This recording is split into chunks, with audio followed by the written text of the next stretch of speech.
Well, the police and army are back in the streets, this time in Vosloorus in Ekurhuleni.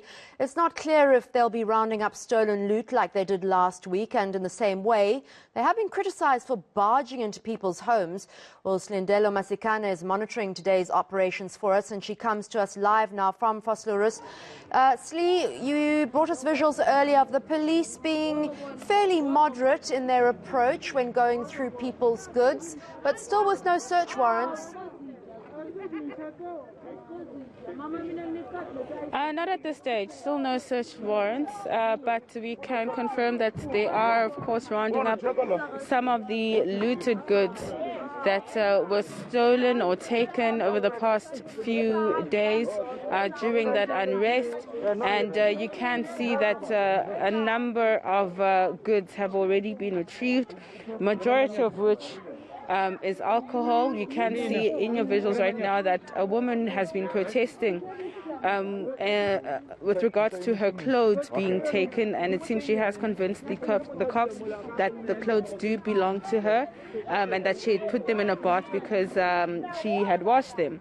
Earlier on, we saw another argument from the police with this particular woman when they tried to actually take her TV, and you could actually see that it wasn't all TV, and she was able to save those as well. So you can see her now also just trying to get some of her stuff, and I think that this is where the criticism lies, that this operation to produce a receipt seems quite it just seems very strange when people don't really keep their receipts once you've really purchased something. But I think with some of the other goods, you can clearly see that it's new. You do see cases and cases of beer. You can see a wheelbarrow that looks fairly new, but I mean, can you really say that it's been looted? But for the most part, the operation has been going on fairly well in terms of police actually going into homes where there are people there, as opposed to just barging into homes where there isn't anyone inside. And they are actually asking the people if they can be able to search their homes. And so far, this is what has been produced. I'm going to ask Tebogo to walk with me. We can show you some of the goods that have also been retrieved that are in several bakkies. You can see rolls of wire, you see snacks, you see toilet paper, you're seeing shoes, you're seeing canned goods, rice, some of those staples. You're seeing fish oil as well, and certainly some appliances have also been retrieved. I mean, something like that fish oil, I mean, you can see the bulk mayonnaise there, yeah, possibly looted goods. What's going to happen to all the foodstuffs, Lee? We believe it's going to be destroyed. Is there not an alternative option such as a food bank, or is contamination an issue? I would suspect contamination. The spread of the coronavirus could be possibly some of the reasons that have been put forward in terms of destroying the goods.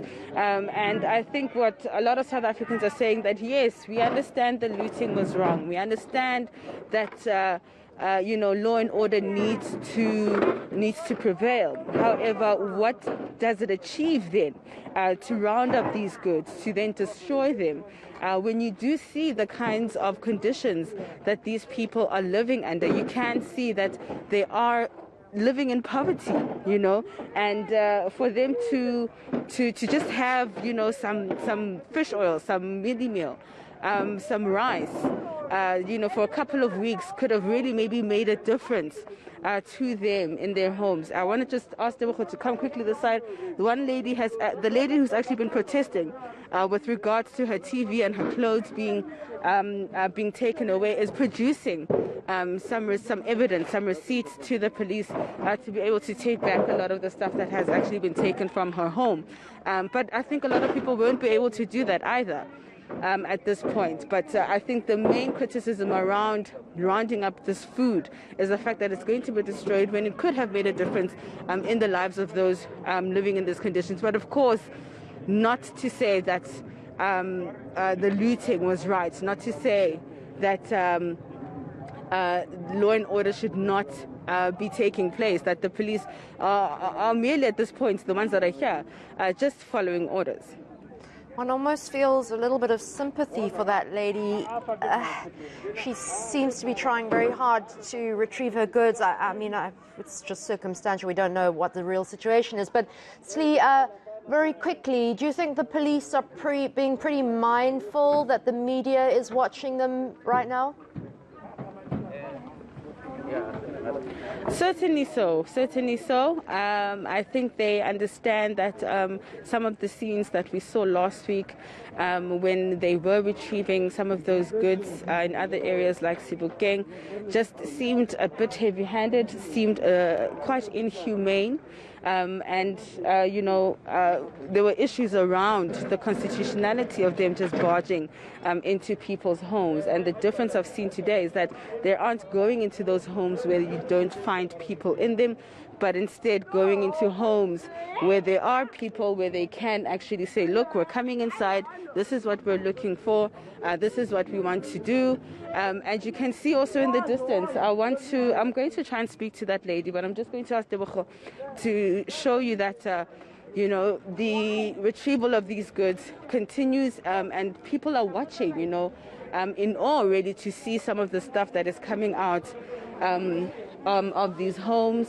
There's an operation continuing to take place inside this hostel home.